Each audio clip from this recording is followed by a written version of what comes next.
Good evening, distinguished colleagues.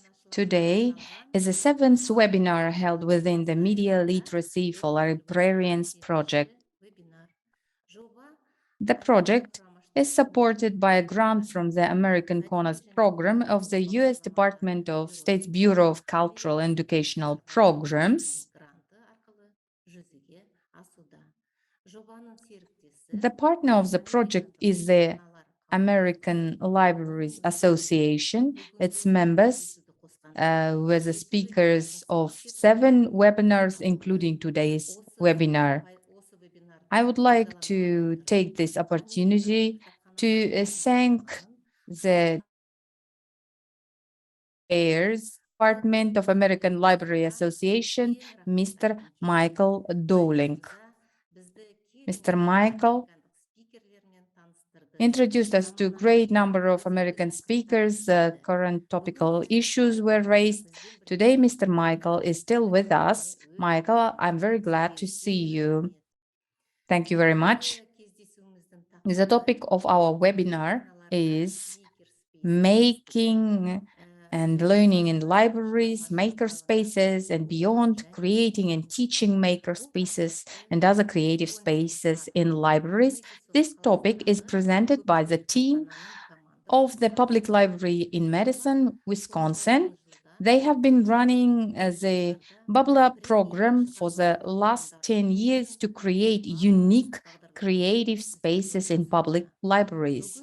Today, the leaders of this program will talk about their experience in implementing it, what they have done to use these creative spaces to satisfy the needs of the local community. That is, what partners were involved, what services were offered to the local population, etc. So let me introduce the speakers who are the creative leaders of the public library in Madison. Mr. Trent Miller, artist, curator, and director of the Bubblarian Center at Madison Public Library, where he directs the artist, he manages the artist-focused Bubbler Library Journal, recognized Mr. Trent as a 2015 Leader of the Year for the Bubbler program and its successful results. Carly Latimer, as a Bubbler program assistant at the Madison Public Library, partnering with all kinds of amazing people to bring them to the library and make connections between them. Her hobbies and projects are related to interpersonal communication and learning through art and creativity. Jessie Vio is a youth librarian at the Madison Public Library, and she leads the library's Creating Justice and Media Academy initiatives, working with teachers, artists, and other stakeholders to create practical educational platforms for young people, especially those at risk or involved in legal processes.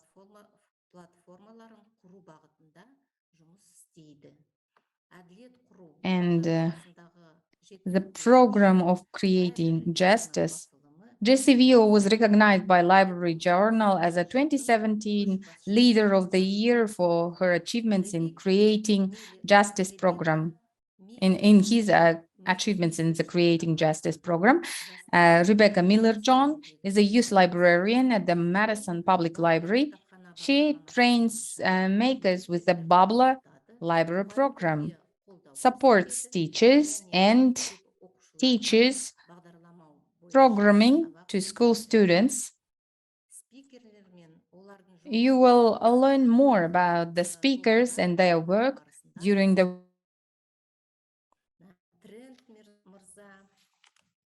Mr.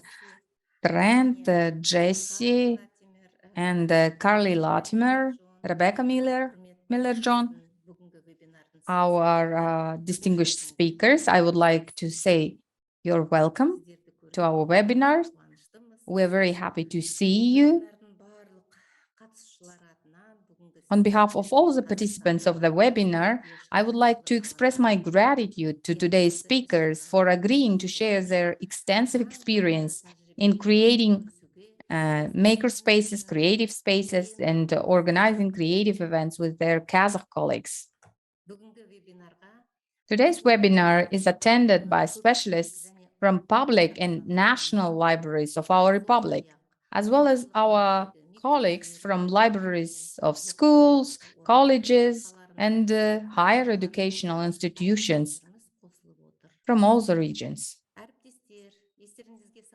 Distinguished colleagues, I would like to remind you that the webinar is translated into Kazakh and Russian, and professional interpreters Asem Baydildinova and Anna Kapardina are working with us. Distinguished colleagues, would you please check whether you have selected the desired translation language? To select the translation language, you need to do the following. Click on the globe symbol at the bottom of the computer screen and select the language you need. If you're using a mobile phone, press the three dots in the lower right part of the display with the inscription additional. In the window that opens, click on the translation, then select the translation language you need in the new window. Finally, press the button Done. If you please contact the co-coordinators of the webinar, Жанна Серикжановна Sakpanova and Maya Turdubekovna Suleymenova. You can see their phone numbers in the chat. If you have any questions for the speakers, write them in the chat. The answers will be given after the presentation. We will record the webinar and save it, post it on YouTube channel, and send a link to all the participants. And now, with great respect, let me give the floor to our speakers. Thank you. The floor is yours.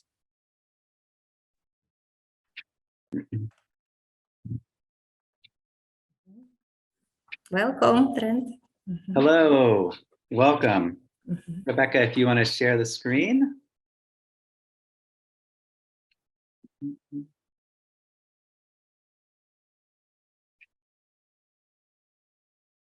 Hello, everyone. My name is Trent Miller. I oversee the Bubbler program at Madison Public Library. You've had the introduction to my coworkers. We're thrilled to be here today. We're really honored to be asked to come talk to all of you. And we're really happy to see so many of you here today for this presentation. Hopefully there's something in here for everyone that you can take away for your library where you're at. Next slide.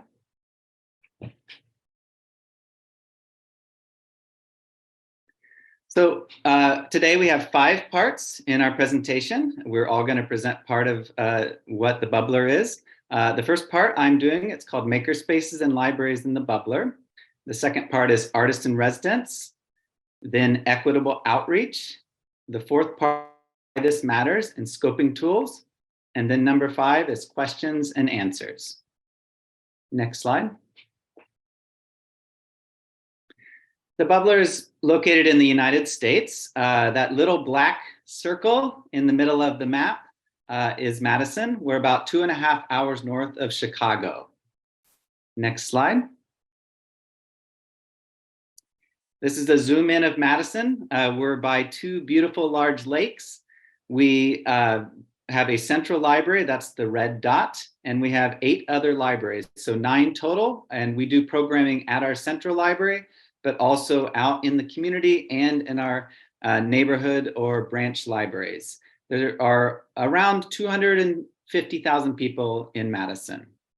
Next slide. Here is the beautiful shot that people love to show of Madison on the water with our capital. I'm just going to read this slide, Madison Public Library.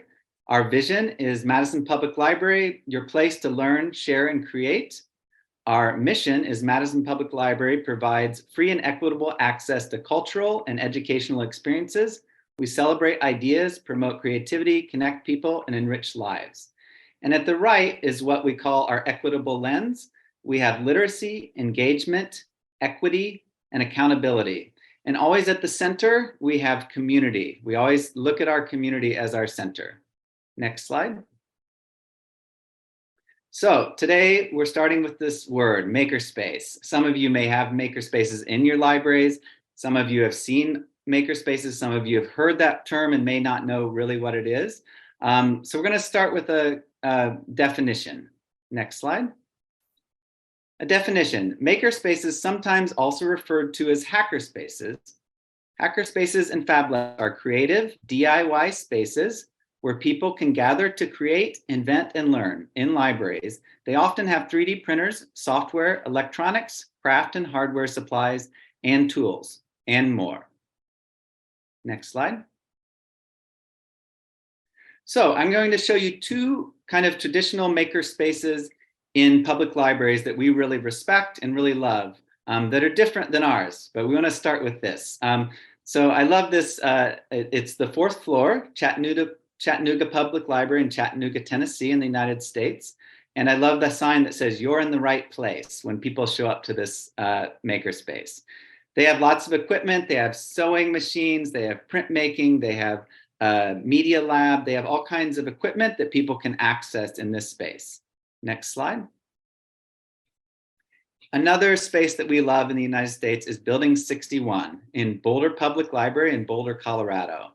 As you can see, their space is a little smaller, a little different. They have sewing machines, they have laser cutters, they have 3D printers.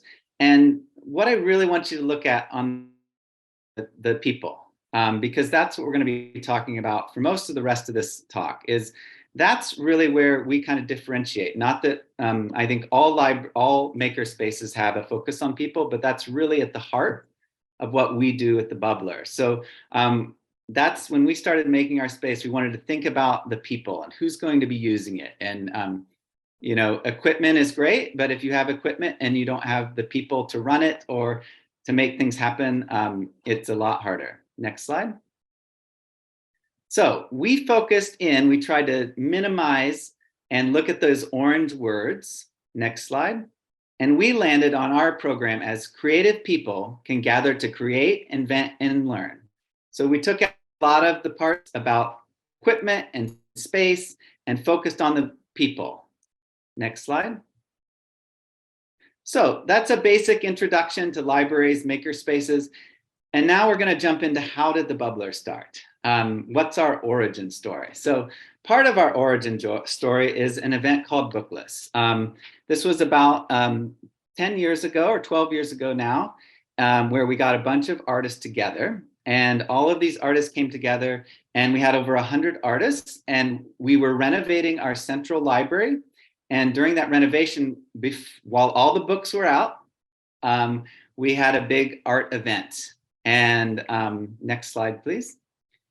The artist came in, we had these bookends, for example, that were going to be recycled, and an artist came in and collected all of these bookends. And next slide. Took pictures eventually and had these beautiful art photos of these bookends. Next slide.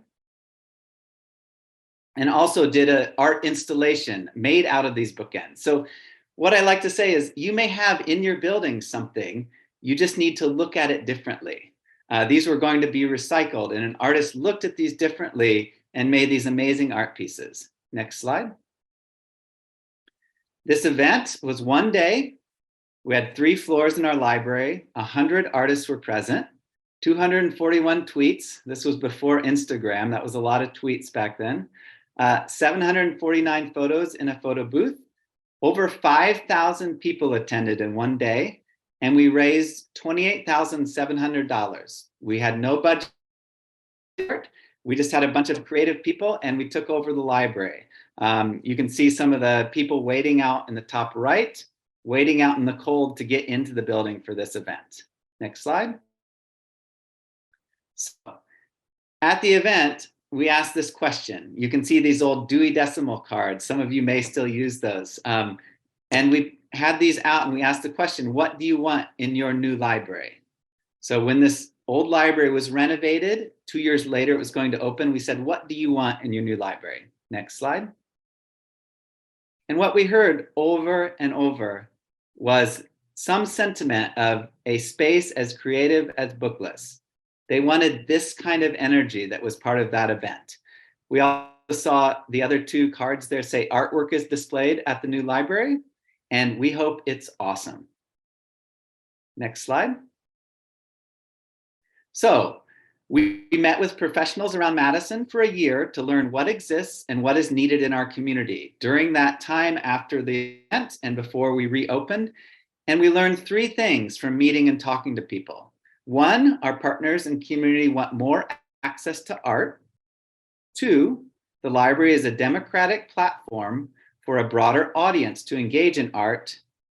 And three, artists want to connect to their communities. The library can be a hub for sharing. You may find something different in your community, but we wanted to see what our community want and need. Next slide.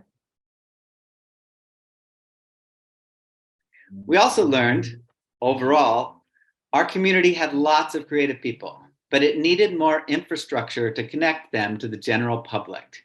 We had all these amazing artists who wanted the public.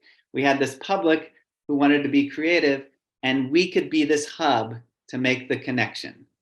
Next slide, please. So, how did we fund this new program? Well, we actually raised $30,000 as our Bookless event with no budget to start. And a funny story, we donated these Beanie Babies, these small little stuffed animals, and we sold those and raised $2,000 to start our program. So we started from this, and then we got some grants, national grants, and eventually got even bigger grants. We ended up getting city money. And here, 10 years later, we have city money, and we're also funded by continuing to have grants and funders. Next slide, please. So when we reopened 2 years after this event, we bought our book, we purchased our bookends back, which we always think is funny. So this art installation is a permanent piece at our central library. Next slide, please. So there were some hiccups along the way. One thing we had planned all along before we even started that event was a media lab. Someone had donated a bunch of money to have a media lab with a lot of high-end equipment, expensive cameras, expensive equipment. And over the 10 years, we've had some successes, but it ended up being more of a storeroom of equipment than this creative space that we had wanted. So that space currently is being rethought of. However, these stop motion animation stations used all the time, much lower tech. It's an iPad and a stand, and those we continue to use and continue to be very successful. Next slide, please. But what we wanted out of that Bookless event and out of our planning is we wanted this open space. So our studio space at Central Library is really an open space. We don't have lots of equipment. We don't have lots of tools. We bring in artists, we pay the artists, we have them bring their equipment to share their skills, and it's always rotating and changing. Next slide, please. And at some point around this time, we came up with this mantra, people over things, or people over stuff. You can see all these amazing things that happen that would not happen just with a room of equipment for our community. Again, I want to point out, we love traditional maker spaces that have a lot of equipment if you have the right people to run them and know how. But at the heart for us and for our community, it's the people and those people bringing the equipment and connecting with the community. Next slide. This is the Bubbler room during a drawing event. We had a big drawing month, and you can see drawings everywhere. I love these kids at the right. It says, visit the artist, artist on duty. Next slide. Something you could do today. You could turn around if you have a copy machine at your library, some paper, it really doesn't cost anything. We do these little drawing prompts. This came out of that drawing thing. We have artists that give us such great ideas to do. So we do these drawing prompts. One on the left says, draw your first memory. And it says mom's chair. And the one on the right says, draw yourself as a superhero. And it says by Parker, the kid who drew this. So today you could go, you can make some of these. Next slide. And you could ask a question or draw something. It's very similar to when we asked people and they wrote what they wanted for the new library. Here you can see when you draw a robot and you give it to anyone, you see so many different things. People who think they're not artists will not draw on a blank piece of paper, but if you put a word on there or a question or a prompt, it's amazing what can happen. Next slide. So the other thing we encourage our artists to do is branch out. A lot of times makerspaces are thought of as one room or one space, and we wanted people all over our building. So on the left, you'll see kids using this paper to make a fort. In the top, you see this alligator that one of our artists made out of paper that they put out in the library. And then you get all these little surprises. On the right, you'll see this art installation in a window of our library. In the bottom, we worked with an artist when we opened a new library, and they took over this storefront space and did a big art project. And what we learned is then artists started thinking of this space as a creative space that they wanted to be in. And then when someone comes to you and says, can we put a life-size wooden car in your library? You say, not, why would you do that? You say, when would you do that? How can we get this car in there? And this is a life-size wooden car. And it's how we got it in there is, well, it's mystery, I guess. Next slide. So the public library, how does this work in a public library setting? Why do this in a public library? Well, the public library curates and provides public access to physical resources like books, computers, and spaces. The public library curates and provides public access to digital resources like ebooks, internet, and electronic subscriptions. So we use the library model, and the Bubbler program curates and provides public access to the people and assets in our community. We're doing what libraries have always done. We're just doing it in a different way. We're thinking of it and looking at things differently and thinking about how to connect people to the information that they're interested in. Next slide. And when you do this, I love the look on this person's face. I love it. This makes my day. Look at the excitement, look at the energy, look at the amazement. This can happen in a book. It can also happen in person when someone learns something like screen printing and see it happen. Next slide. And I'll leave you with one thing. That's one of my mantras I always think of. Have fun. Have fun doing it. It's a lot of work. Sometimes things are hard. The top there is one of our security guards with his head in the alligator. The right is the artist, Victor Castro, we've worked with a lot over the years. He did an art installation in a neighborhood library. And at the bottom is, look closely at the bottom. It looks like real people, but it's actually this project called Loveytown. And those are miniature photos. And in a second here, you'll see a picture that shows what's actually going on and how we did that project with those people. So have fun. If having fun isn't your thing, think about how to make connections in your community, how other people may have fun or enjoy or think of things differently if they can look at things in a new way. I'm going to pass over to my coworker, Carly Latimer, to take on the next part of the presentation. Hi, everyone. I'm so happy to be here with you all today. I will keep things rolling. Within public libraries in the US, there is a history of contracting with performers.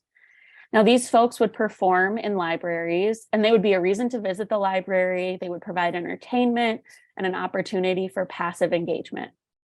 The Bubbler model shifted much of that effort towards contracting community experts or artists who work to share their skills and equipment with the public. This allows them to participate on a whole new level.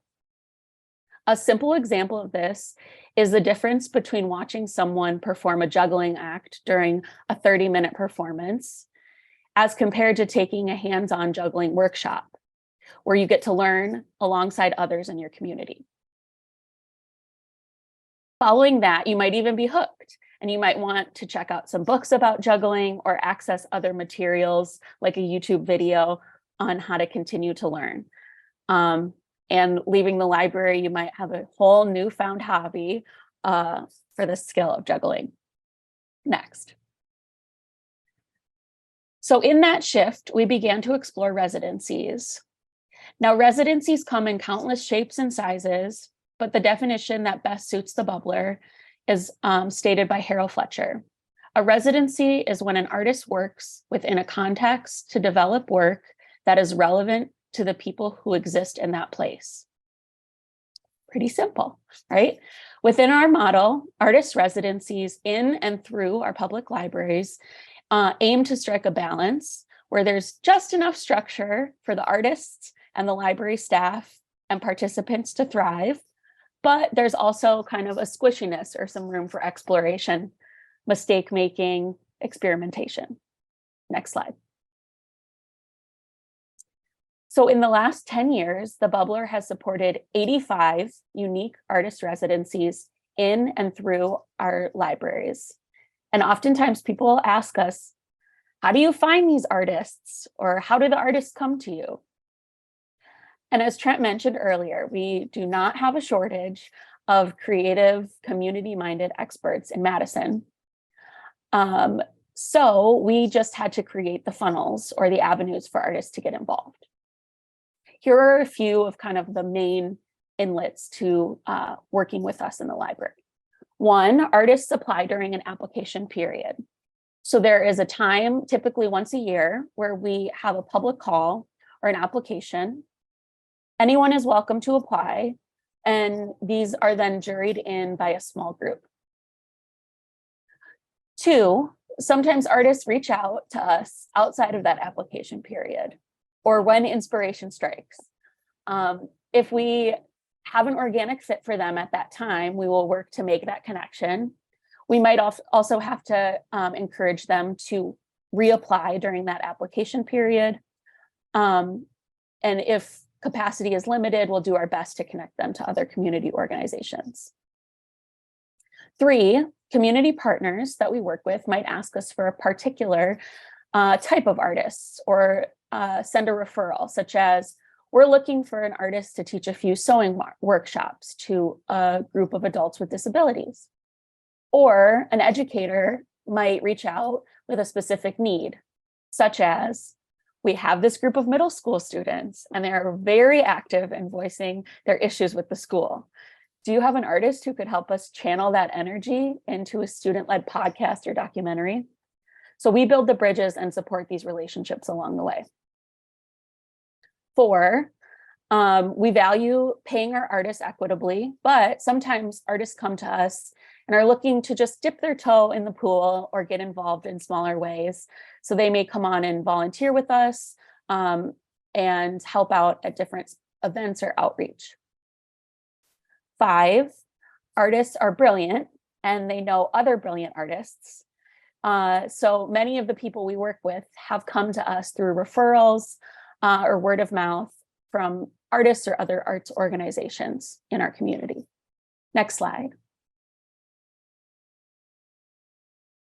So once we have an artist and maybe even a request to pair them to, we work to support and foster them as they develop a plan with our librarians and our community partners. They can share their perspectives and expertise in countless ways. So this might look like facilitating programs inside of our libraries.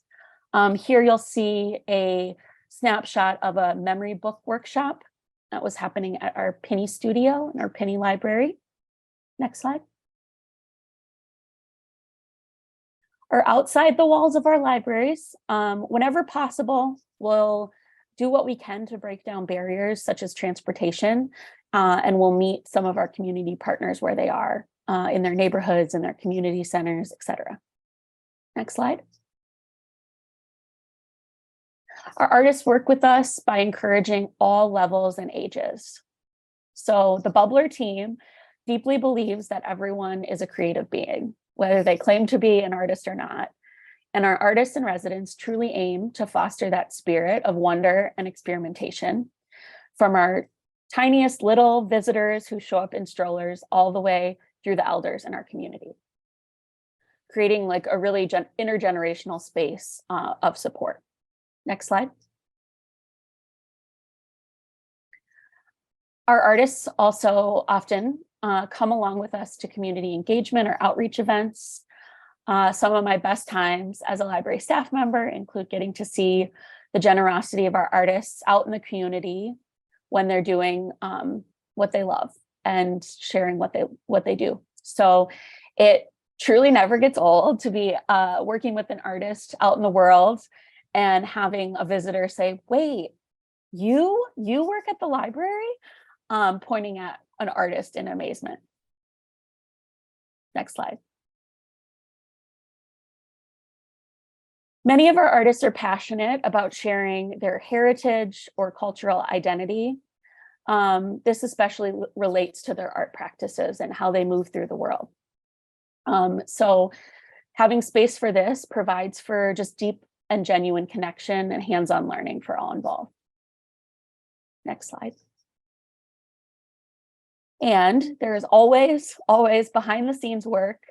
And so we are beyond grateful for the artists who jump in to help us keep the bubbler ship sailing. This might look like archiving, helping us with graphic design or fabrication, as well as loads of random studio tasks. Next slide. And lastly, so much of our growth and development comes from what our artists teach us.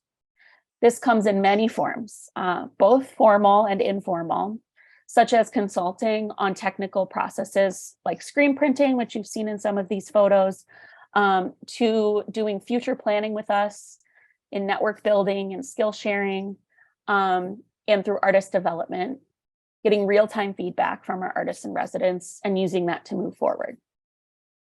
Next slide. Whew, okay, deep breath. Now, I know this all sounds great and magical and exciting on paper, but how do we make this work in practice, especially within the setting of a public library? Also known as, how do we make the magic happen? So we wanted to pull back the curtain and share some nuts and bolts with you all. Here is creating, sticking to, and pivoting from systems. We have a few systems that work for us, and they have been built over time. So we always remind ourselves to have some grace and be okay with things not being perfect. One of those systems is an incoming request form. This is a funnel for our community partners to express their needs, as well as logistics like timelines, other questions they might have about space. Our team meets once a week to sort through these requests and discuss what's possible, who might be responding to these folks, and what our next steps could be. This little process, while simple, is so impactful for communication and capacity system-wide and across all of our libraries. Additionally, we have a workshop recap form, and this is where artists or sometimes community partners document how a workshop or residency went. This helps address issues or challenges that come up. It reminds us to celebrate our triumphs and see trends over time. As I mentioned earlier, there's an artist application. This is a great way to keep things fresh and to see who we are reaching, as well as who we aren't reaching within the art community. It helps us get a sense for what artists are excited about right now, and it allows us to play matchmaker or pair them with the right place, librarian, or community partner. Now, systems are great. They really help many of the floaty, creative-minded folks on our team and beyond. But I have to say, above all else, what we cannot stress enough is the art of listening. Actively and continuously engaging and listening to our artists, to our partners, and to stakeholders in the community. As we do that, we are led organically towards any and all progress and pivots that we make along the way.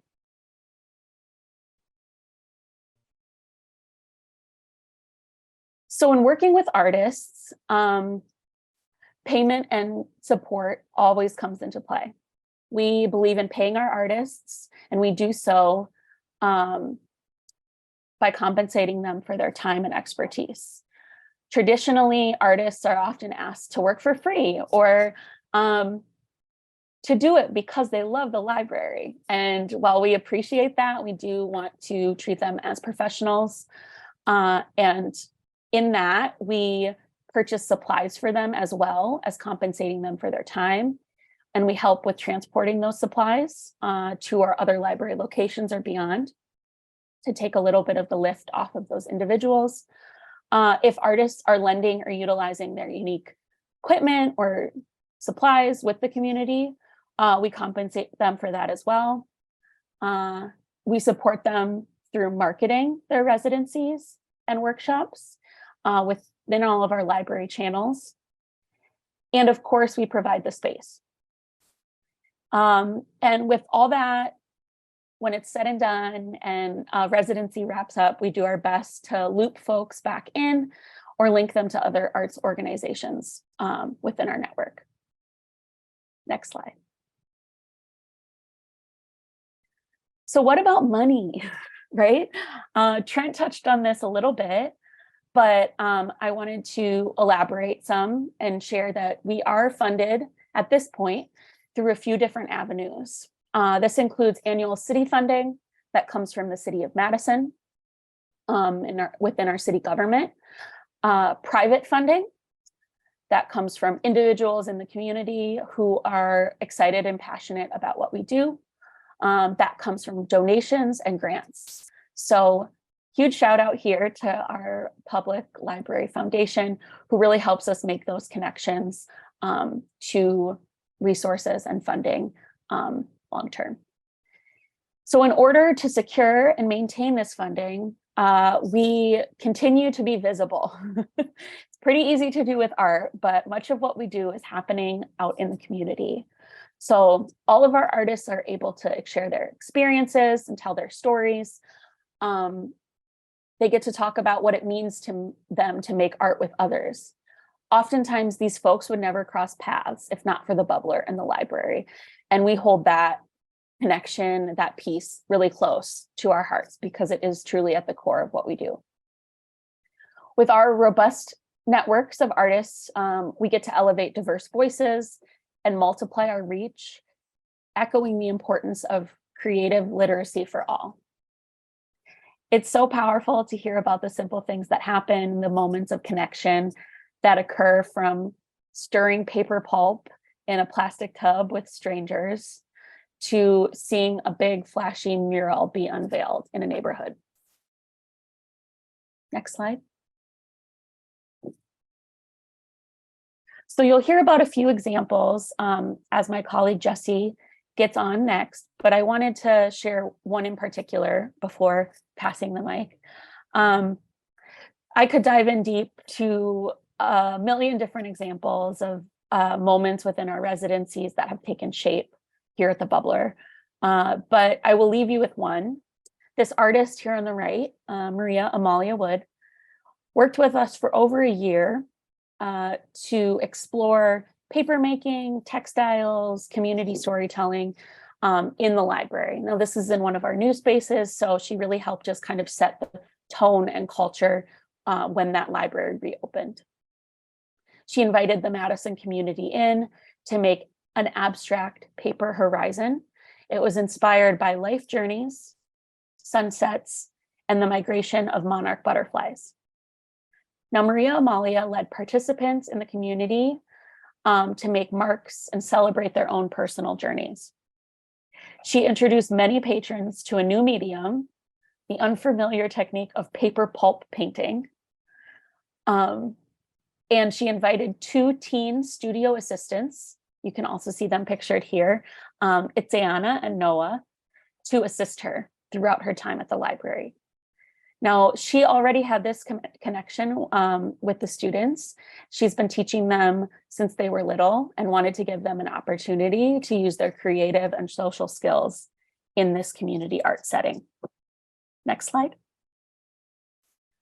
Maria's project struck a delicate balance between everyone being included. Anyone could show up and participate.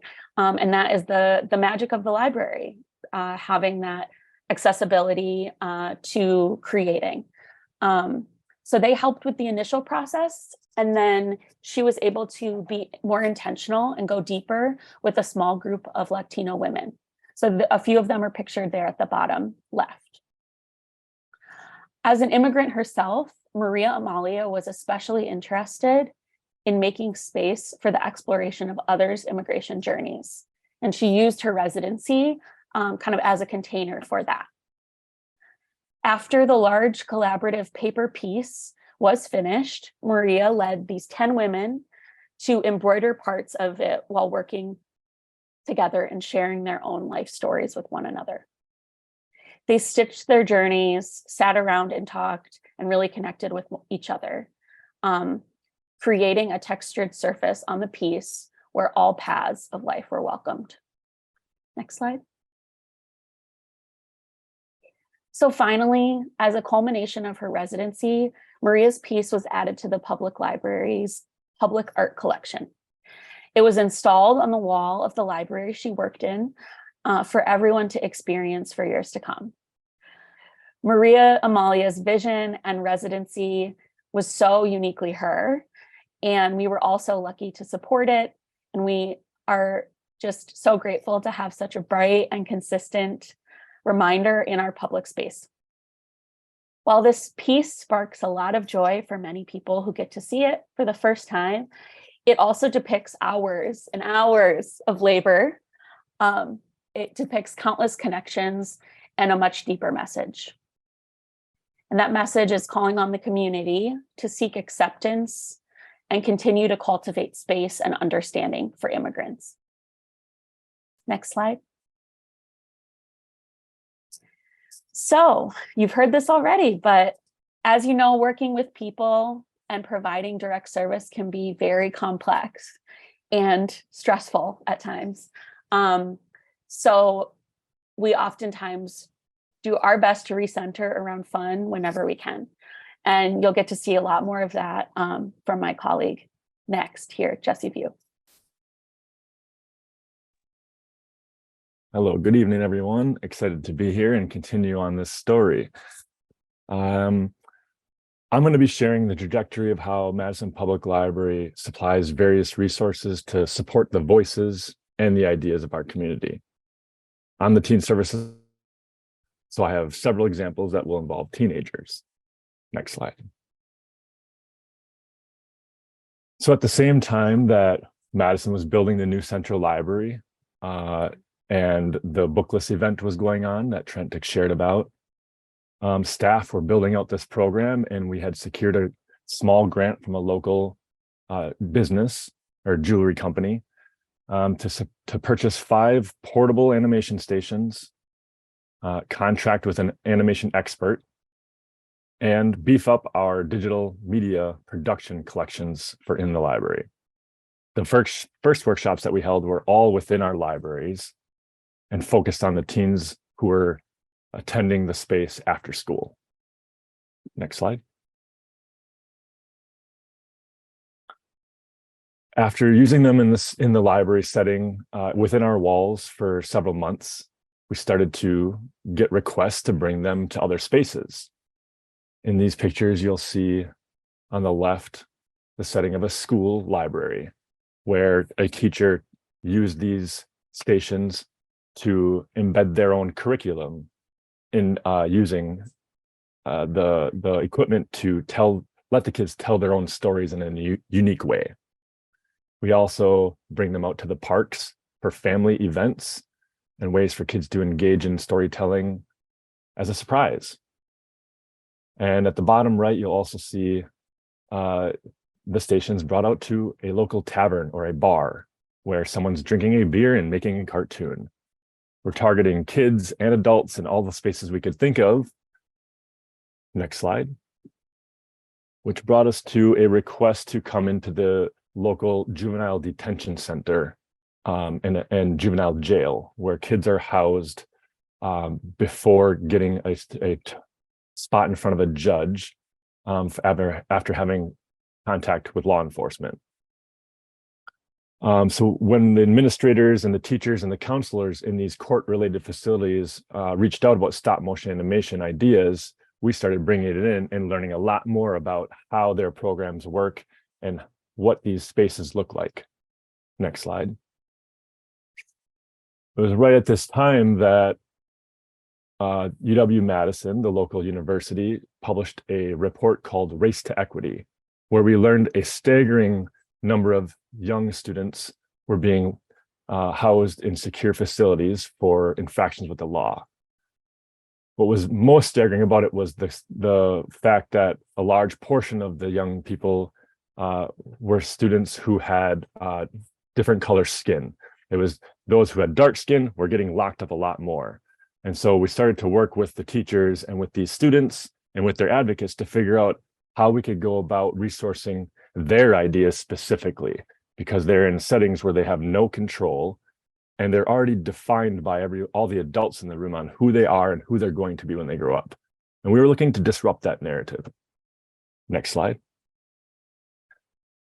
So after we gained the trust of the administration and the teachers by doing the animation project repeatedly, we started to get approval to bring in new artists and new equipment into these very secure facilities. In this picture, you'll see a local artist, D-Star, running a podcast session where these students are chopping it up with each other about what it's like in their neighborhoods, as well as what they want to be when they grow up and how they will act when they're in their new jobs when they're 20 years from now. So there's a lot of visioning in the future. We also do a lot of music recording with this equipment, where kids have a lot of lyrics and beats and music videos that they like to share with the public. Next slide, please.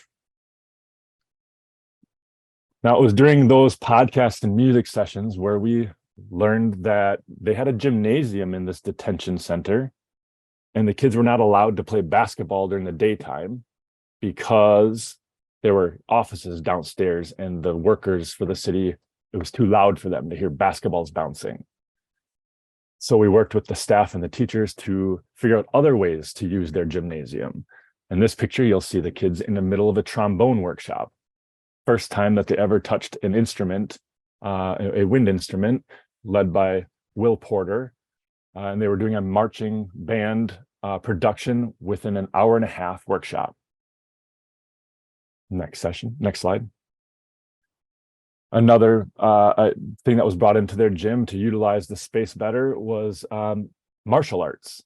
We brought in a capoeira instructor to teach kids nonviolent martial arts. And when that took off, some other facilities, secure facilities, were interested in that. And we brought Muay Thai kickboxing and capoeira to those places as well. Next slide, please. And it was through these sessions where we're trying to engage kids in these other very wildly different types of art, where we started to get their voices back, and they were telling us what they want to do now. Like, thank you for bringing the trombones, but I would like to do this instead. And we learned from some kid after a screen printing session that he really wanted us to help him design shoes. So this child was in a secure facility and was requesting that we look for an artist and the supplies to design shoes. Once we brought that in a couple weeks later, we had the students leaving the sessions crying in tears because they were so happy that adults listened to them, adults supplied their ideas, and they got to leave with a brand new creation that nobody else has. And often they don't have shoes. And so a local business got wind and heard about this operation, and without us asking, they gave us money to do more of that because they liked that story so much. And now this is a part of our regular operation. We offer shoe design on a monthly basis to several different sites with several different artists. Next slide, please. In the same vein of the student request for the shoes, here you'll see the picture of a panther mural. It was a student in in jail who was graduating from school and was looking to be proud of having a mascot. And so they came in with a request and with a drawing that you see at the top left. And we're hoping that we could bring in an artist to elevate their vision and bring their idea to life, which is what you see in this picture. Their new mascot is now seen in 4 classrooms in the detention center, in the jail, in the shelter home. It's also printed on t-shirts, folders, and pencils and lanyards that the teachers and students use in their classroom. After we completed all 4 murals, the students then came back with a request to create and design their own graduation gowns. So we brought sewing machines into the jail and taught them how to sew. And then now they're asking us, they would like to have support in making their own class song. Next slide, please. The murals have been a very big hit with students who want to change what a space looks and feels like where they're being housed involuntarily. Here, this picture, you'll see the outside of the shelter home where students are held before seeing a judge again. But this was unique in the fact that this was our first project that we ran after the COVID lockdown. So we were able to meet students outside in the summer of 2020 with different artists and run these 3 projects to change what the outside of their building looks like. This garage door with the big face on it is where they come and go in a vehicle every single day. So this is a visual that they have that defines this space to be more in line with how they want to be seen. Next slide, please. Which leads us to my final example of the after-school art series and exhibitions. These are 14-week after-school sessions for students who are out of court and are serving time for community service. So they would meet us every week after school to run sessions in screen printing and photography and beat making and drum making and various activities that all started with a giant meal, as you'll see on the right side.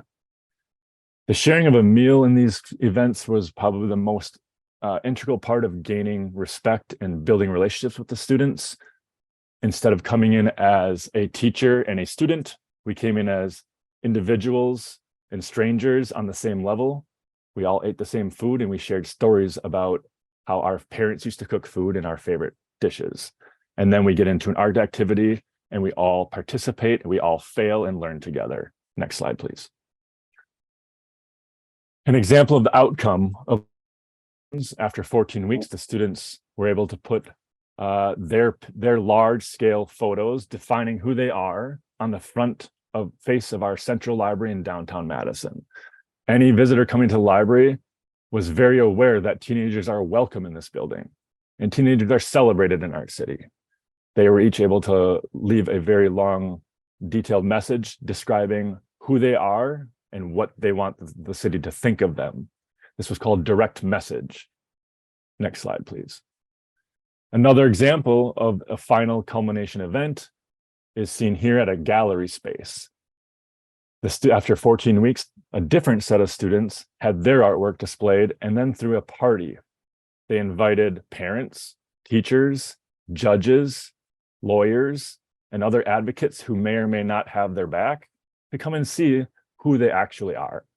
Not just the part that got in trouble, but the creative side and the positive side and the human side of them. Next slide, please. And this is just a photo of the event happening, the widespread range of folks who came to see and engage with the students. Next slide. Which was all about having fun and celebrating their artistic creativity and their lives. So dancing, singing, playing darts, playing pool, and engaging with each other in a family and fun setting. And that I will leave next to Rebecca to take on a couple more youth projects and share our culminating features.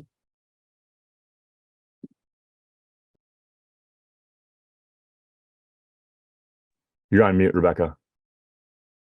Thanks, Jesse. My name is Rebecca Miller-John, and I'm the Youth Services Librarian for the Bubbler, which means I'm the person from the Bubbler who works with our smallest and youngest audiences. And so I want to touch and reiterate on some of the things that my colleagues have talked about, and share how we bring these artist opportunities and these maker opportunities to our smallest kids in our community. Carly previously talked about how in the past, libraries have hired performers in order to engage our audiences and our patrons and bring people into our spaces, thinking about musical guests or magicians or jugglers or other things as a way to entice kids into the library. Over the last 10 years, since the Bubbler has become an institution within our library, we've shifted the way that we're thinking about how we best engage children, and recognize that there are more opportunities and more excitement when kids are able to have hands-on experiences that allow them to play, set their own goals, and explore what they want to do and to drive their own learning.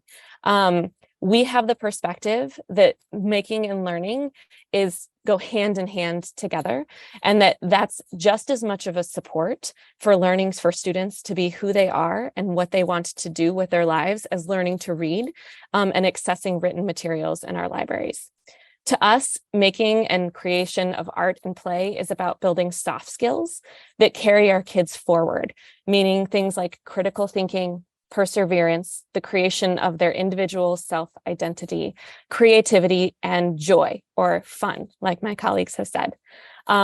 We have worked over the years with artists and with our librarians to design open-ended opportunities for young people that allow them to set their own goals, develop agency, and to play and have fun and see the library as a space for them and their ideas. These are actually not the same goals necessarily of our American school system, which we have started to recognize as we work more with school librarians and with school teachers. In Madison, we've seen our schools become more and more rigid and structured in the curriculum that their students have to learn and the time and space that students are given, and that teachers don't have time for kids to be creative, to do hands-on projects, and for them to drive their own learning. So we see the library as a space where that can happen in a low risk, high reward environment where kids are not worried about being graded or judged, but rather are able to just engage and explore. So I have put together some slides that show different projects on how we create this mindset, this maker mindset with our kids that we have used over the years. And I have chosen to focus on projects that are very low tech and that require very little budget to do with very high rewards for kids. So the first one I want to share is something that we call, it's like a tinker kit or cardboard construction with youth.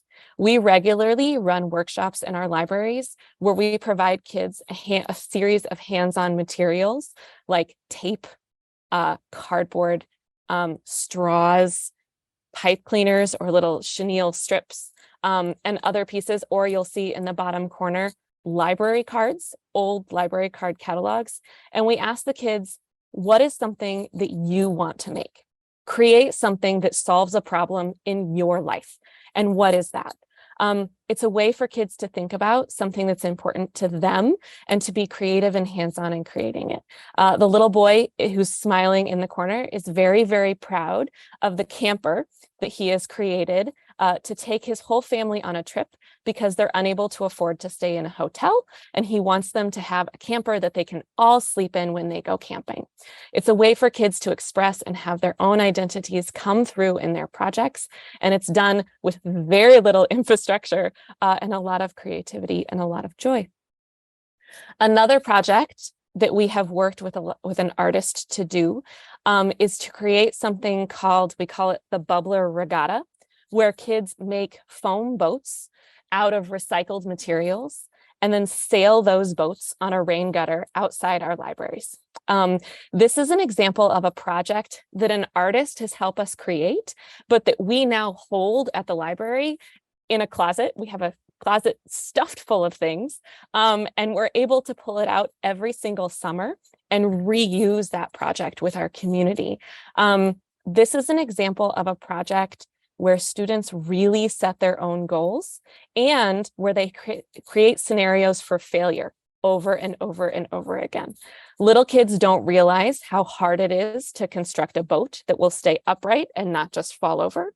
They don't realize that the rain gutter is very small and they have to create something within a small shape.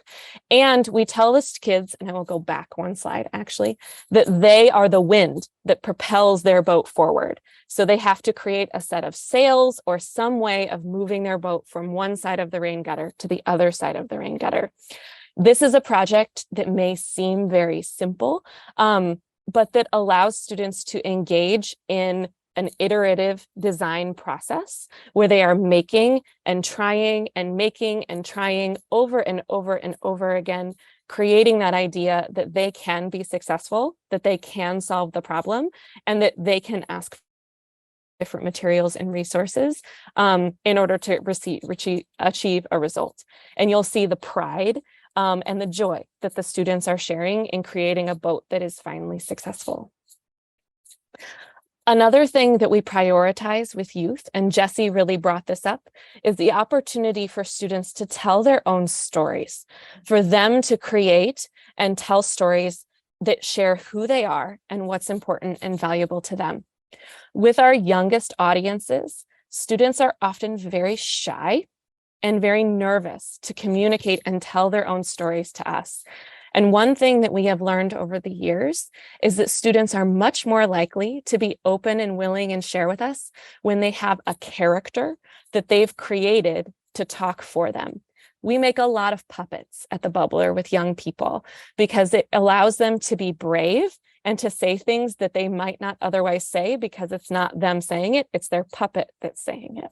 And we provide different opportunities for kids to record and tell their stories. So there's a hands-on puppet making creation, but then you'll also see students are using their puppets to record their own stories with an iPad and a green screen and to create videos of their different narratives that they've created. This is an example of one of our amazing artists, Anwar Floyd Pruitt, who actually creates puppets as his entire art making practice. It's something that he has also recognized the power of and helped us create a project where kids can make puppets that's mouths move up and down out of simple cardboard.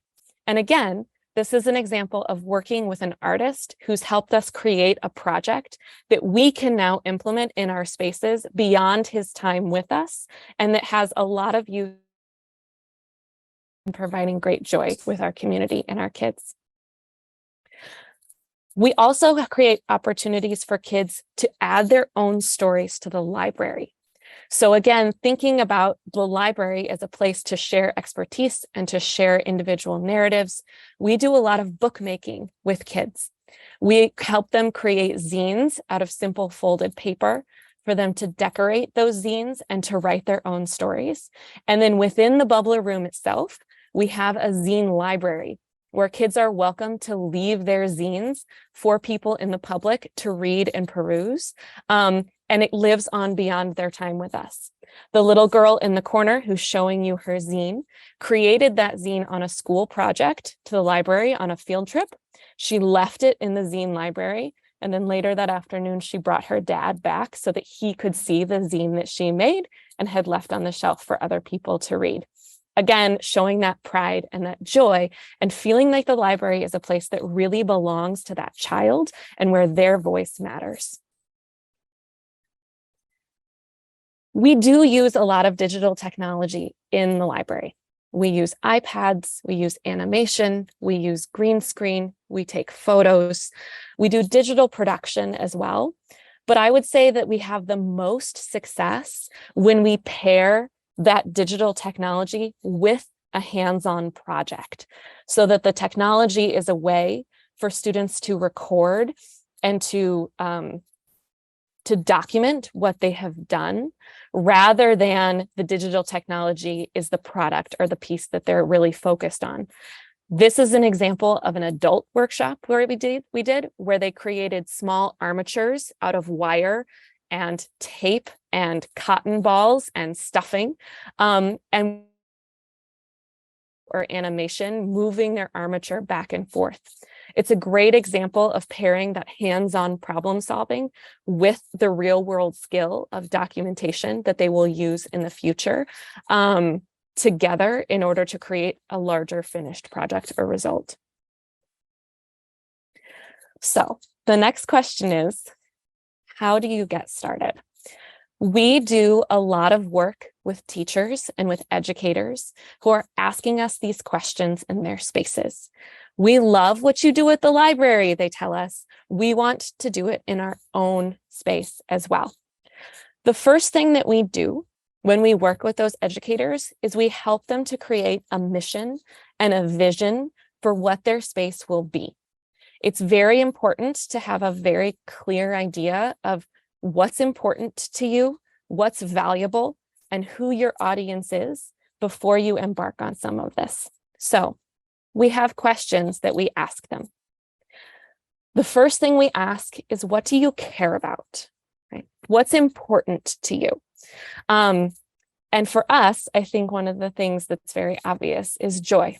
Joy and fun, and being able to feel welcome and included and valued at the library is a huge piece that's important for us. Then we ask, what are your goals, which are a little bit different, right?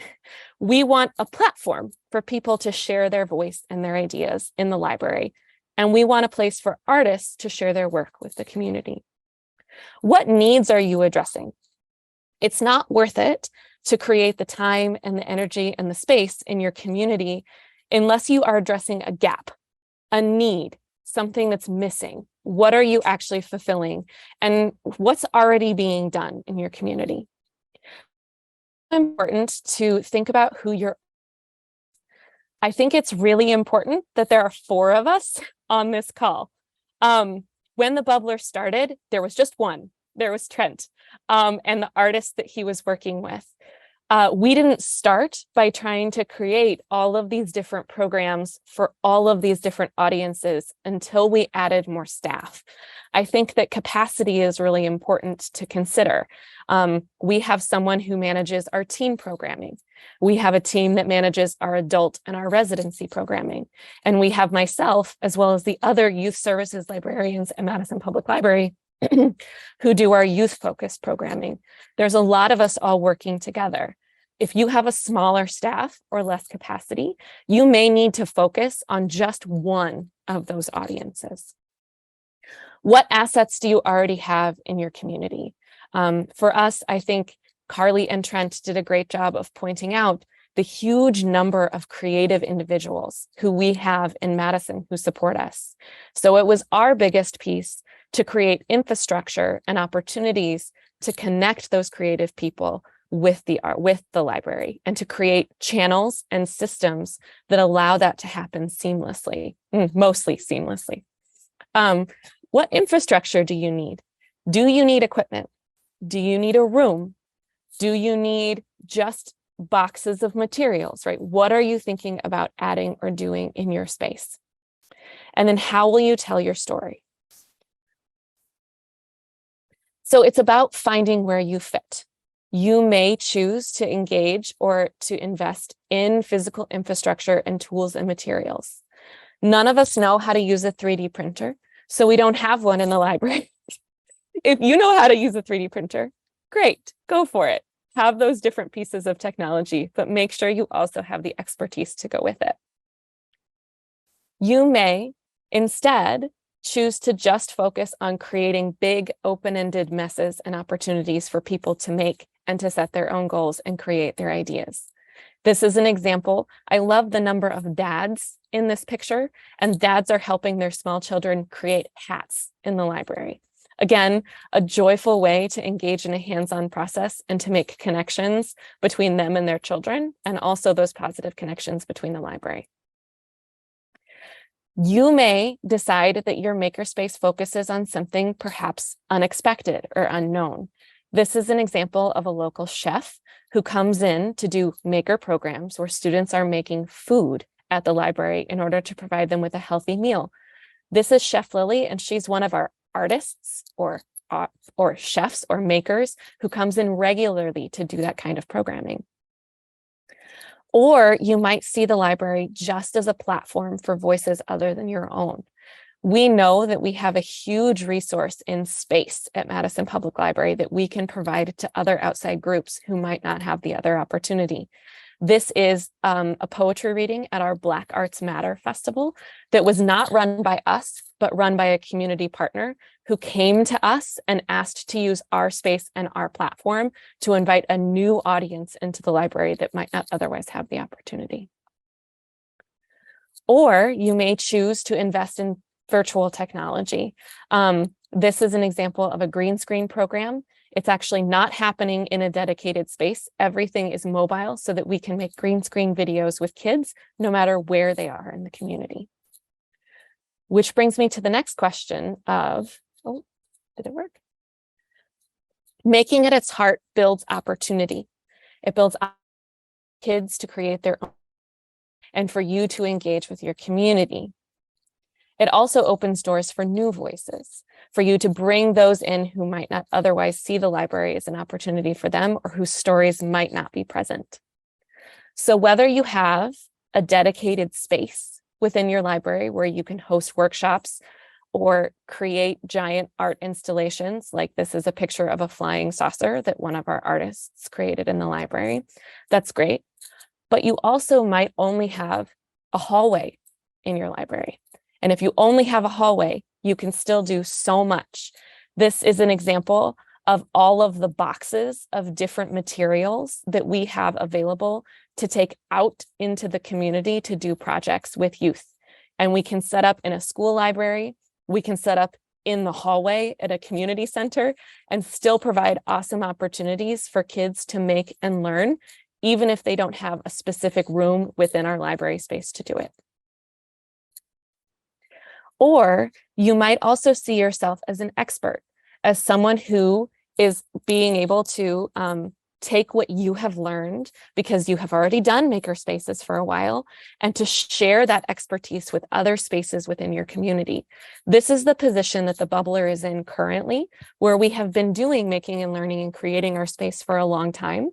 And we've recognized that we can actually increase our impact and increase our audience by teaching other people how to do this with their own spaces.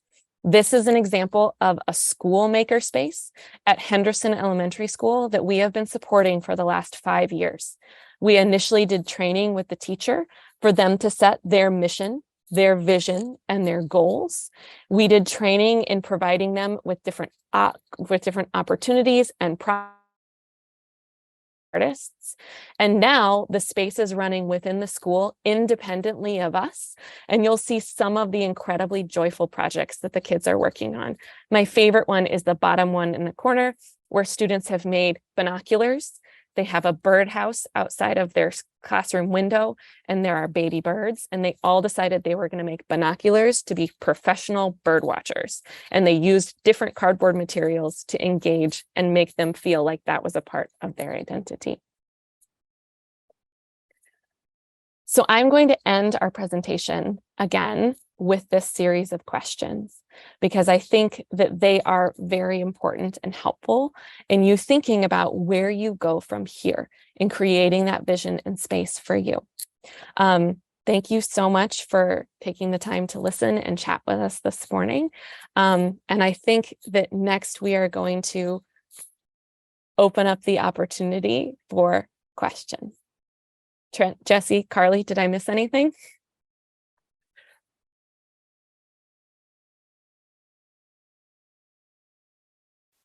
Perfect. You got it. I think we are ready for any questions or comments.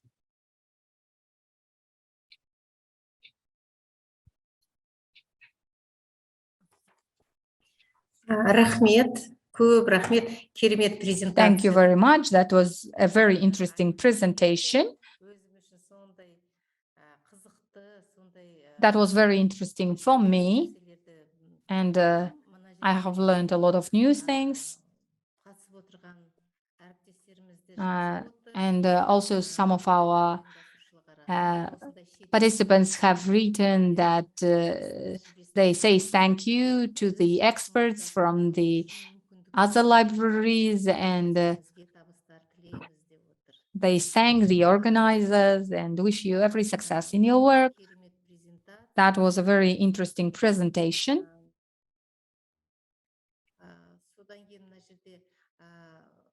Огромная работа ведется во всех направлениях для расширения сферы услуг деп айтып отыр. Очень интересный и познавательный вебинар. It says that the webinar was very interesting, so many good We examples. agree with that it's an interesting webinar. Really, it was very interesting information, which is important for all of us. It seems that sometimes we think that we need some expensive equipment to do huge things, but in fact, we don't need much. And there is a question in the chat. As far as I understand, most of our colleagues, especially in the regions and in the villages, think that libraries are only for reading books. And they think that libraries just provide books for people. And you've shown the library from absolutely different angle. The question is, do you have houses of school children for yourself? So we have something like this. Занимается такой же деятельностью похожей.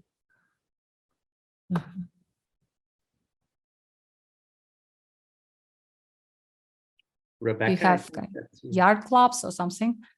Do you have special centers for young children where they can do such activities, not in the library, but somewhere in specialized centers?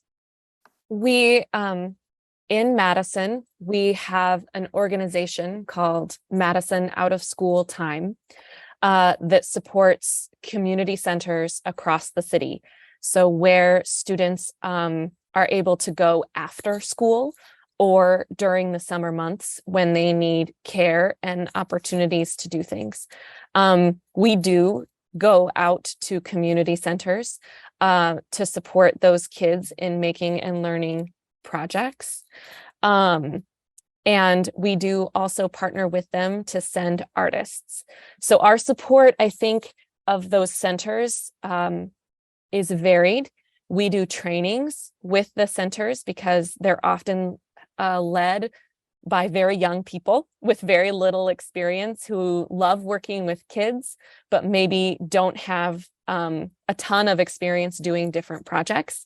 And so we go and do trainings for staff to give them ideas and thoughts and plans for what they want to do. We also go and do projects with them, bringing, like I said, those boxes of materials out into the space. And we also partner them with community artists. I think to Jesse's point, when the students say, we really want to make a podcast, or we really want to create videos, or we really want to tell this story, we seek to connect that group with a community artist or librarian who can help them see their vision through.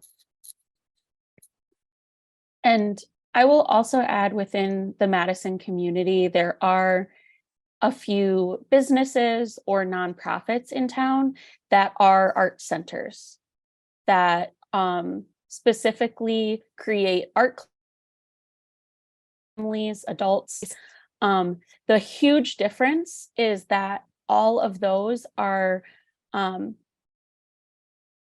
paid opportunities. Those are classes where you pay a fee to participate, and you come to that space and you do that activity with a class. The huge difference that you've seen in our presentation is everything is free. It is for everyone. And you're not expected to come to us. We try to be flexible in bringing art into spaces where you already exist. not having art be a separate thing you have to carve out time for, but really having it integrated into your everyday life. And one last thing I'll add on that. I love the comment about, libraries being thought of as books, and we all love books. We love what libraries have been over time. The thing I have said the last 10 years is libraries are about stories. And that's something I think everyone connects to, even people who do not understand why there's art making in a library. If you say libraries are about stories and we're giving people opportunity to tell their stories as part of this, creating as opposed to just consuming those stories of other people, a lot of people who may not understand why we're doing this, get on board and start to understand the value in doing this kind of work through a library, not just an art center.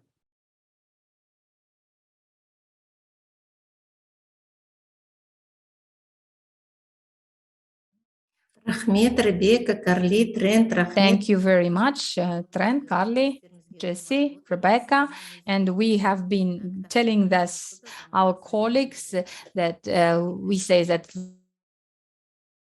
to the time demands, and of course we have to develop our creative skills, and library also must be a place for communication and for creativity. One more question.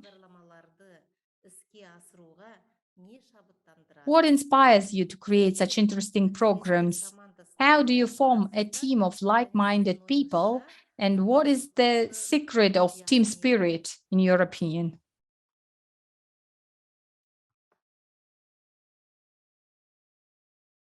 That is a very big question. I think you heard it echoed throughout our presentation, but trying to maintain joy and fun and reminding ourselves and our community that, there's a lot of serious things going on, and the library holds space for a lot of very real and impactful issues happening in these times. But everyone needs a chance to express themselves and to relax and make mistakes.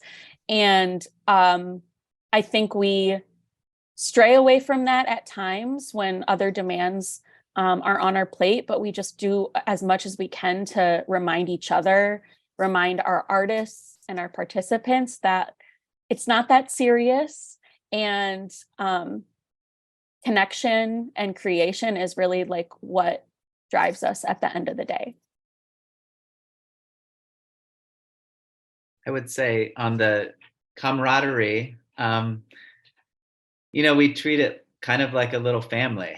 We obviously work together, but we try to have events outside with our hours at a local bar. We've done other events.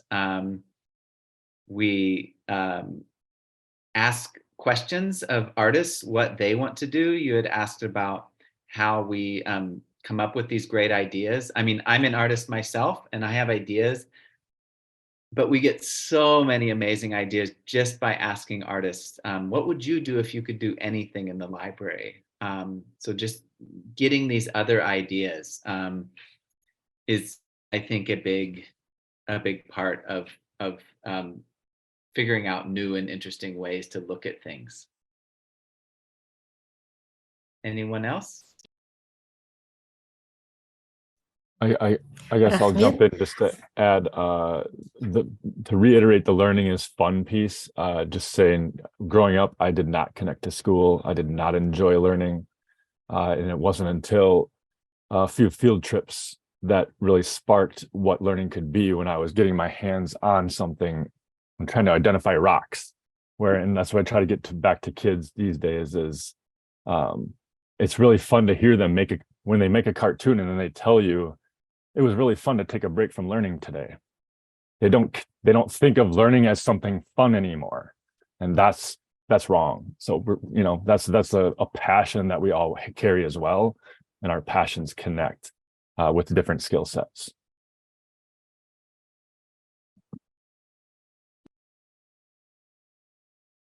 Рахмет. Енді мына сұрақтың алдымызда айтылған сұрақтың жалғасы ретінде And one more question, that's a continuation of the question, the previous one. Do you experience creative burnout, and how do you deal with it? How do you cope with burning out?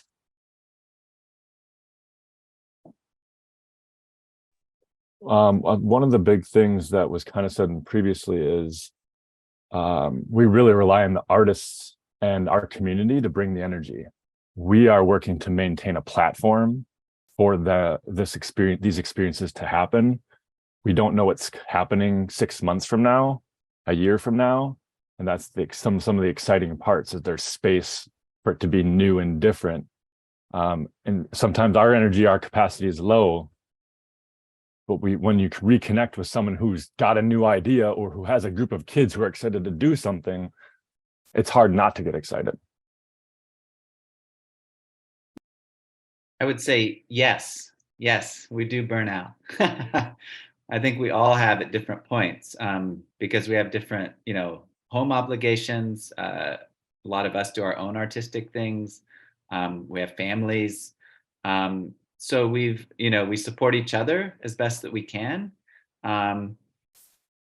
It's been hard over time figuring out how to say no. When we started, we did everything that came our way. We tried it, we failed, we figured out what worked.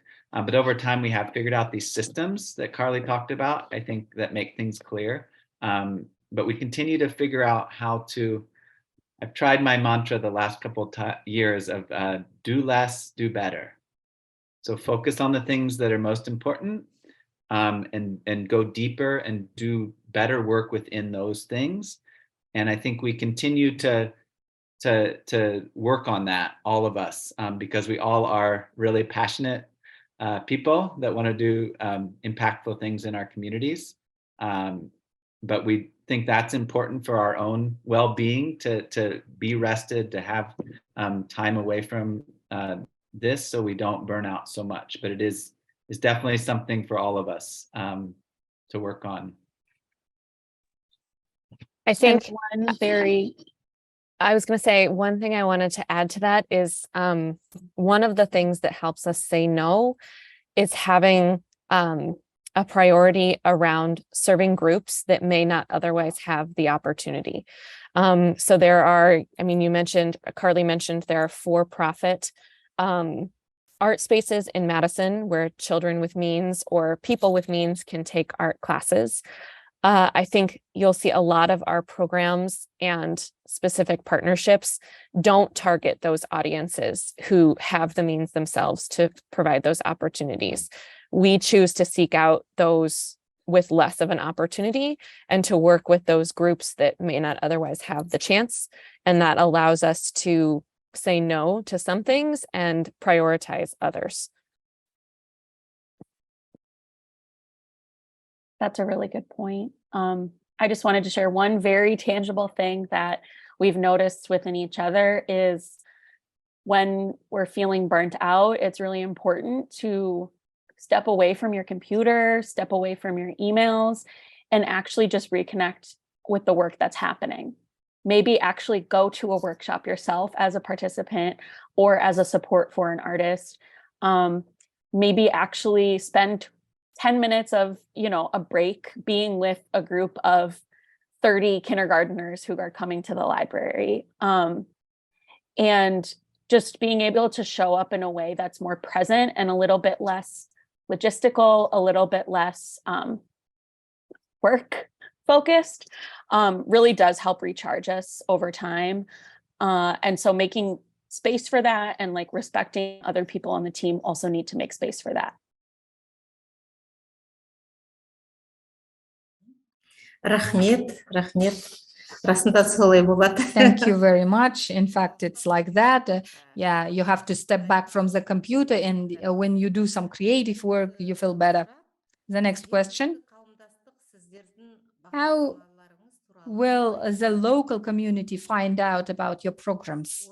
How do you inform the local community about the Bubblers' work? How do you advertise your work?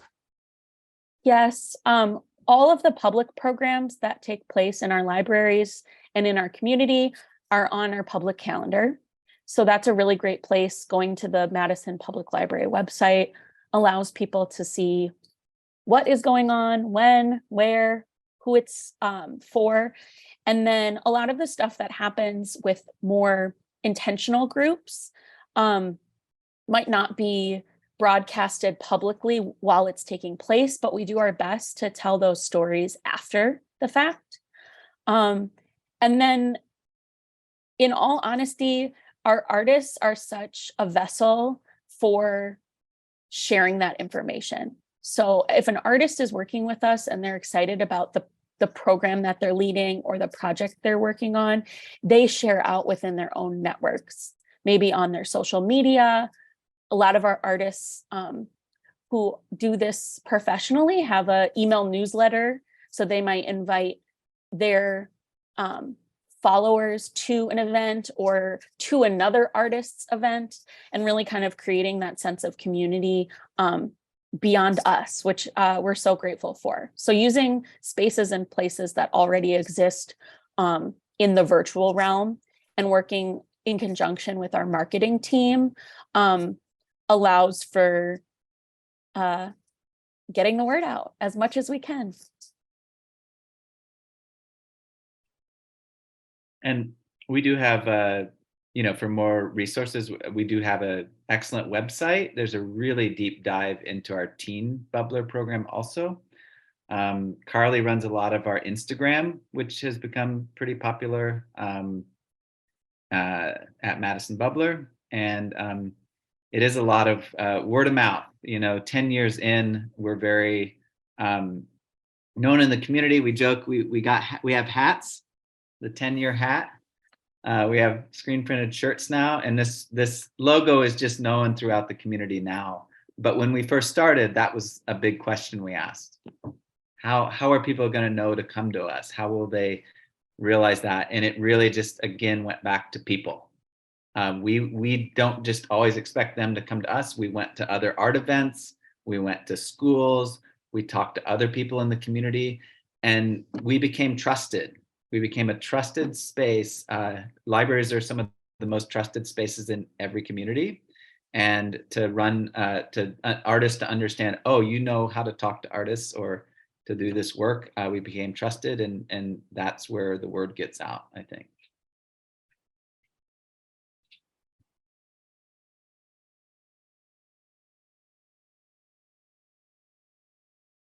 Рахмет. Thank you very much. One more question Сізде мына жәнегі қаржыландыруға келіп отыр. about financing. Do you have any sponsors who give some financial help? So yours is a network, yeah? So you have a center in the library, and you have a kind of 8 more organizations. And how is the organizational work of librarians in the Bubbler network carried out?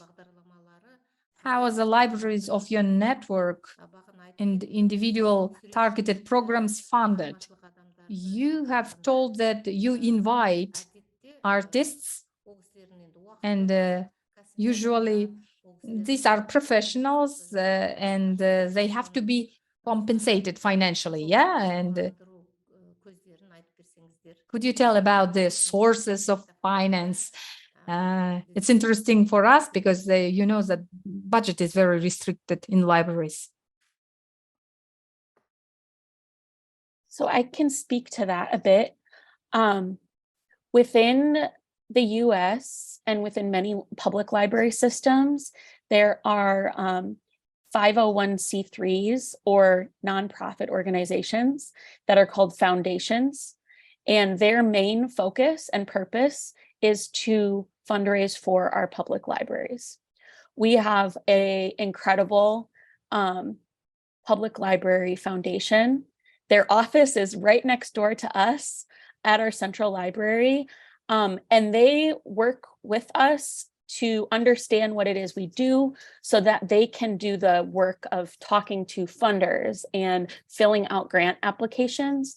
And that work is, you know, ongoing and invaluable. They have a staff that does that work for us and with us. And that is something that I'm not sure is completely echoed in other spaces or other countries in the same way, but that is one way we are able to access funding. Additionally, we have funding within our city government. So as a city agency within the city of Madison, each year our library director kind of takes our overall budget, not just the bubbler, but the entire public library operation, all of our 9 libraries, and says, this is what it costs for us to exist. You know, how can the city help? So there's funding that comes to us through that every year that then gets allocated. And at some point, we get to utilize a part of those funds for what we do and how we pay artists. And that money is disseminated or spread to all 9 of our libraries. And we try to do that as equitably as possible because we also have libraries in different areas of the city. Some areas are more affluent, and people who come to those libraries might be inspired to donate out of their own pocket. You know, I love my library and I want to give $1,000 every year so that I can continue to access these resources. And we have other libraries where those means are just not the reality of our visitors. And so we do what we can to channel our grants and our city funding to the libraries that maybe don't have the financial hyper local support. And then those that do, you know, will utilize those funds that maybe come from groups of volunteers or individual families who are able to donate to the library. So there are all these different funnels of money that come in. It's a puzzle, it's a juggling act. And every year we might have a different number of dollars to work with. And that works for us because our program is so squishy, expansive. It can constrict and we can focus on a few things, or it can expand and we can pay many, many artists to do lots and lots of work. And so I will pass it to Rebecca to add to that as well. Yeah. So traditionally also, as a part of that city funding, the library has funds that support programs. We've always had programming funds. So each librarian at all 9 libraries, there's usually an adult librarian and a youth librarian. Each one of them has a budget that they can spend on programming. We have shifted the thought and the practice within our Madison Public Library system to use a huge amount of those programming funds to hire artists from the community to come in to do programs. So we work with, there's 4 of us on the call. I have 15 youth services colleagues across the city that I work with to connect to artists to do programs in their spaces. A lot of the work I think we do on this team is logistical in connecting those artists to our adult librarians and to our youth librarians and then to the public. And we've shifted what we think about as a valuable program from being, like we said, a performer or even something with expensive or crafts that have very specific instructions where everyone makes the same thing and ends up with the same product, to being programs with artists. And so I think that might help think about it is like this team is sort of the central hub that disperses and helps people find those opportunities across our whole system of librarians and artists, which is why often we get bogged down and spend a lot of time behind our computer and need to remember to actually go do some of those programs ourselves because it can be a lot. Oh, one last little thing for that. We do have some programs that are funded by specific donors in the community. Some donors have re-upped every year. We have a donor, I think, I forget the last 5 years at least, that's given us, I think, $20,000 approximately, as a company that wants to, that loves especially the work Jesse's doing and wants to promote that work. And the other thing, this was, again, one of the biggest questions when we started that we did not know. We didn't have the money. And I'm going to tell you, you're not off the hook if you don't have the money. You know, that doesn't make this. You know, things to think about is you have space. That's something artists want. You have printing resources, you know, color printing. We print posters and things. So there's ways, especially when you're first starting out, if you don't have the funding, as long as you're upfront with artists. I'm an artist and I'm happy to partner and initially, especially to help build something, co-build with someone. If people are upfront about, hey, we don't have the money, but we want to do this together. You know, is there something that would be helpful for you? Like you want to display some artwork or something? We don't talk about giving people exposure, but we talk about partnering together on something and see if there's a way mutually to work together or to have an kind of a project that your librarians may be able to implement past just that one session with the artist. I think is a really good way to get started if you're feeling like we just don't have the funds. But trust me, you saw these amazing pictures and projects. We started where a lot of you probably are, having no idea how we were going to do this financially. And we used some of those tricks to start out.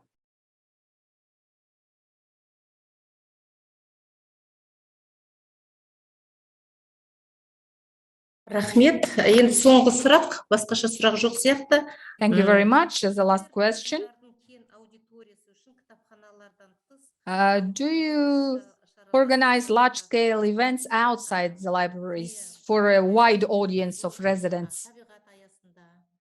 Somewhere like a field trip or not in the library, somewhere outside the library.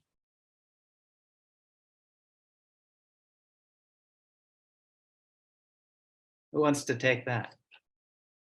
I'll start. We have, yes, we do. I would say a majority of our work possibly is even done outside of our library buildings. We do a lot of our work. We have done very large scale events. That's kind of my specialty, like the Bookless event. We've done multiple of those kind of pop-up big art events. And I'll let my coworkers talk about some other things outside of our library walls. I think the pandemic shifted the thinking of our city to really utilize and lean on our city parks as opportunities for people to gather and commune and be together safely. And we have a series of events that are happening in our city parks all summer long that are run with the city parks department and with other city agencies as well. And we are really excited at those events over the course of the summer of creating community portraits and connecting different artists with different groups that way. And so I think that knowing the different spaces and communicating between those different departments to find opportunities has been really helpful for us. Again, like thinking about taking things outside of our library walls to meet the community where they are, which started out of necessity, but everyone loved it. And so now we're continuing to do it. And while we started, sitting around and dreaming up these big events on our own, what we found to be more successful is plugging into other events. Like Rebecca mentioned, the partnership with our parks department as one great example. But if people in the neighborhood are organizing a block party and they're taking on all the logistics and they're going to have the event with or without us, those are the ones where it's really impactful to jump in and support their vision and bring the right artists, the right activity to really elevate or add to what it is they're trying to bring to their own community. So we have made that shift as well, while we could continue to run our own big events, we found like the most genuine connections and support come in letting others lead and kind of answering or kind of supporting in the background others' visions.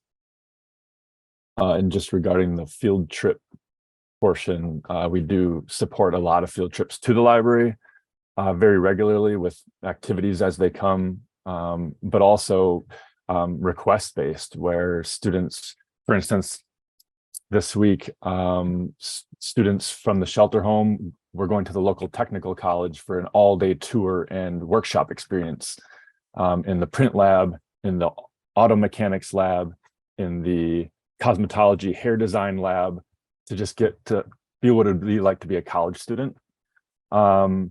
And this morning, one of the alternative classrooms is we facilitated their and coordinated their field trip to a pottery studio. And so they're all learning how to spin pottery on a wheel for the first time in their lives because they don't have access at their alternative school.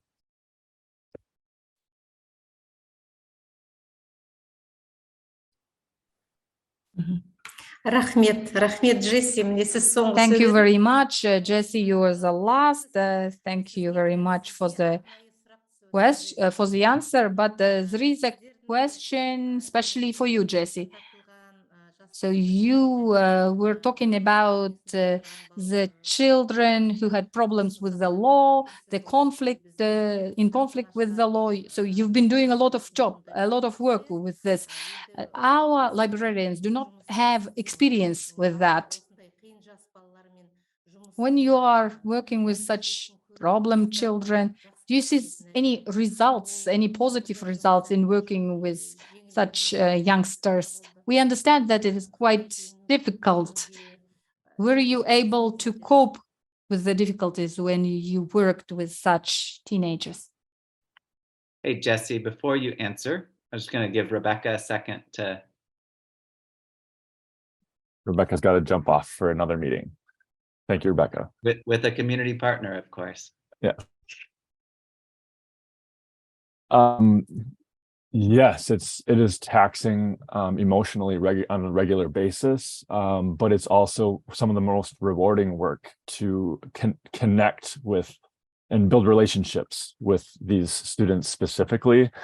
In a lot of these situations, they're being housed in places that are very sterile and uniform and concrete, and they're very excited when we show up. They have turned the word bubbler into a verb. They say, we're gonna bubbler today.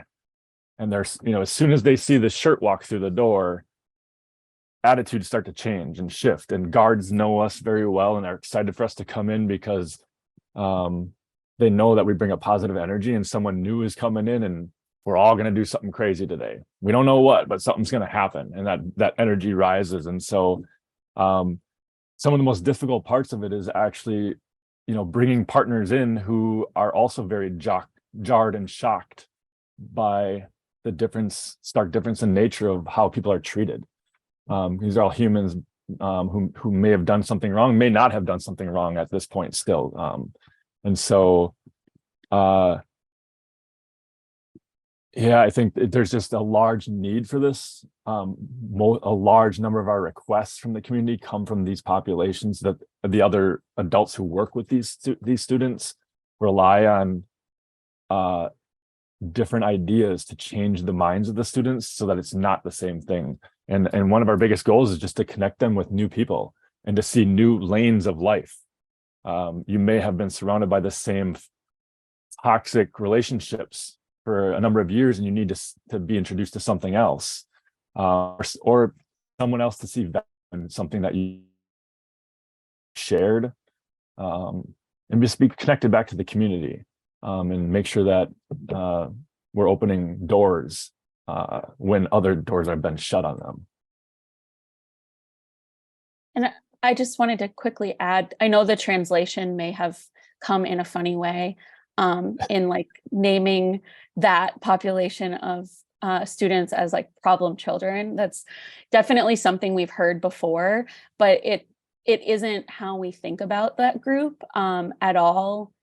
It just, for us, it's, you know, these are kids in our city and in our community who deserve access to the library.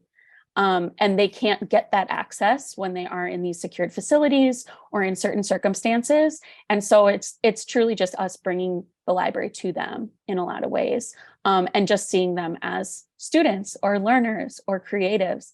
And oftentimes Jesse does a great job of managing, you know, expectations around those spaces and around how, even just visiting those spaces, how traumatic that can be. And we understand for some artists, it's just not the right fit. And so making sure that we really do a lot of extra care into bringing the right artists into those spaces, and building with them long term, not having it be a one-off, but really being able to kind of provide continued connection, which I think helps both the participants, the students who are there, the teachers who are in those spaces, as well as the artists who are coming.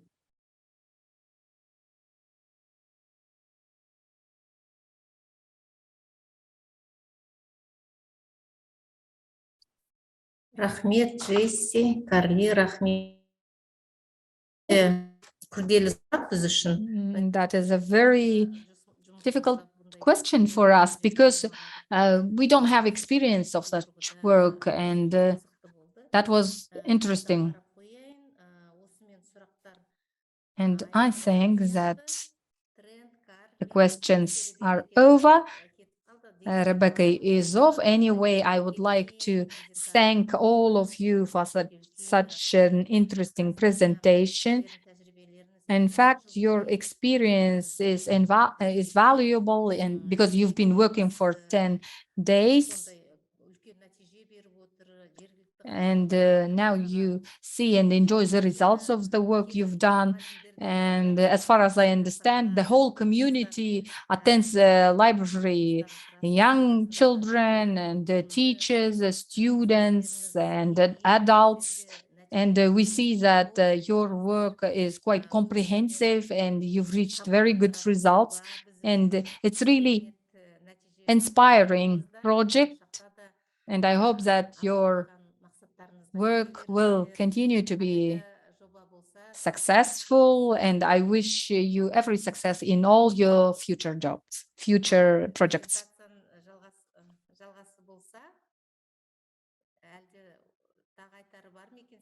Thank you so much. If you have anything to add, we still have a few minutes.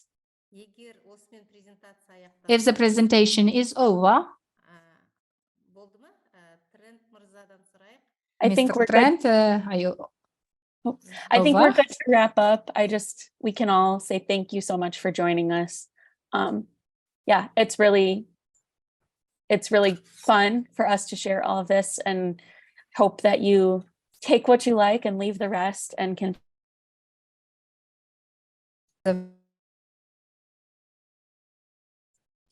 Thank you so much. We love connecting with people and hearing stories. So if anyone does start your own program or continues on with something, or even if you have specific questions, you can track us down online. We love hearing other things happening or helping people to kind of consult and get started initially, just so you can do this kind of work in your community on whatever scale. Start small that you can do. So reach out, share stories if it's helpful for you.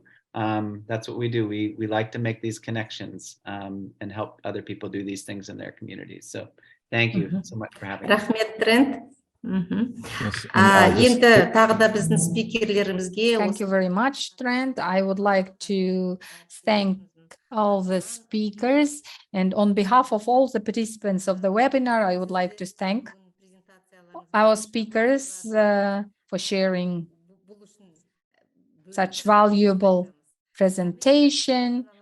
That was very enjoyable. I am personally grateful to the American Library Association and Michael Dowling the director of the International Relations Department, for the support of our project. Michael, you have helped us organize 7 webinars on very urgent issues. You managed to attract very professional speakers, real experts in their field. And the role of the speakers is it cannot be underestimated, and I would like to express my gratitude to you, Michael. So I will interpreters who have helped us to understand each other, Anna and Asem. Thank you very much for joining us. We will send you the links to the recording. Next webinar will be on May the 30th. Tren, Carly, Jesse, Rebecca, Michael, thank you. Thank all of you. We wish you every success in your projects. Thank you very much for being with us. Goodbye.